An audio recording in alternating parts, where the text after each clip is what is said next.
തദ്ദേശ തെരഞ്ഞെടുപ്പിൽ വോട്ട് പിടിക്കാൻ മദ്യം വിതരണം ചെയ്തതായി ആരോപണം. വയനാട് തോൽപ്പെട്ടിയിലാണ് സംഭവം.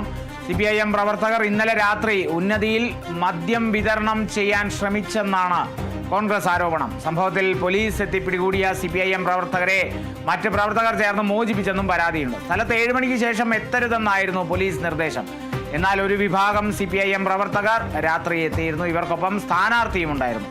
ഇത് UDF പ്രവർത്തകർ തടയുകയായിരുന്നു. സംഘർഷാവസ്ഥ ഉണ്ടായതോടെ പോലീസ് സ്ഥലത്തെത്തി. തദ്ദേശ തെരഞ്ഞെടുപ്പിൽ വോട്ട് പിടിക്കാനായി മദ്യം വിതരണം ചെയ്തതായി ഒരു ആരോപണം ഉയരുന്നു. വയനാടാണ് അത്തരത്തിൽ കോൺഗ്രസ് പ്രവർത്തകർ ആരോപണം ഉന്നയിക്കുന്നത്. CPIM പ്രവർത്തകർക്കെതിരെയാണ് ഇത്തരത്തിലൊരു ആരോപണം. കഴിഞ്ഞ ദിവസം ഇന്നലെ രാത്രി ഉന്നതിയിൽ മദ്യം വിതരണം ചെയ്യാൻ ശ്രമിച്ചു. അങ്ങനെ മദ്യം വിതരണം ചെയ്ത് വോട്ട് പിടിക്കാൻ ശ്രമിച്ചു എന്നുള്ള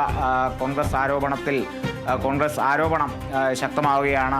വയനാട്ടിൽ സംഭവത്തിൽ പോലീസ് എത്തി 3 CPIM പ്രവർത്തകരെ പിടികൂടിയിട്ടുണ്ട്. എന്നാൽ പോലീസ് എത്തി പിടികൂടിയ ആ CPIM പ്രവർത്തകരെ മറ്റ് പ്രവർത്തകർ ചേർന്ന് മോചിപ്പിച്ചു എന്നുള്ള പരാതിയും കൂടി ഉയരുന്നു. അല്ലെങ്കിൽ പോലീസിനെ സ്വാധീനിച്ചു എന്നുള്ളതും കൂടിയാണ് ആരോപണം ഉയരുന്നത്.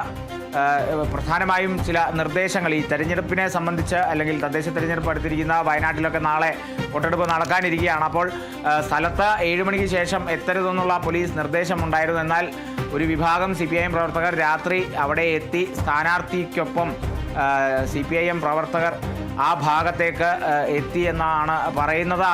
അത് UDF പ്രവർത്തകർ തടയാൻ ശ്രമിച്ചു. പിന്നീട് അവിടെ ഒരു സംഘർഷാവസ്ഥയുണ്ടായി.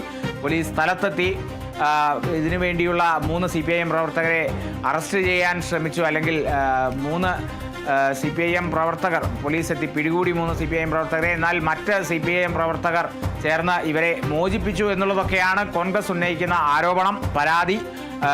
മദ്യം നൽകി വോട്ട് പിടിക്കാൻ ശ്രമിച്ചു എന്നുള്ളതാണ് ഏറ്റവും പ്രധാനപ്പെട്ട കോൺഗ്രസ് ഉന്നയിക്കുന്ന ആരോപണം.